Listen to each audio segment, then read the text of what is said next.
Tämmönen Espresso Monster. Tässä on kovasti tätä tuotetta, niin tässä on maitoa ja espressoa. En ole ikinä vasta makuilla, kun sitä aiemmin maistin. Tämä voisi sieltä avata tästä. Aukasitko siitä? Sopuli taas aivasti. Kylläpäs kuohua ihan vitusti. Werneri on tunnelmissa.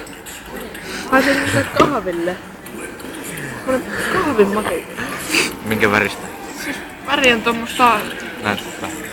kahvin väristä periaatteessa, eli maistetastusta. Miltä maistuu? Ihan kahvin makuusta, että Kahvin makuusta. mä maksoin 20 tämmöstä paskasta kahvin makuusta. Silloin kun mä olisin mennyt tohon ja ostanut kahvia vähän piknikistä, mutta aina kokonaisarvoisin 2/5, koska me ei vittu kotonakin sekoitan paremmat kahvit. Onko se niinku kylmää kahvia? Joo, tämä on niinku kylmää kahvia. Ihan sama kuin minkä teisin kahvit ja laittaisin jääkaappiin. Onko siinä maitoa?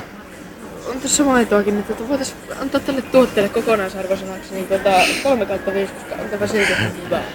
Vieraileva, eli Voisi vähän lisää. Maku on hyvin kahvimainen ja koivurantamainen.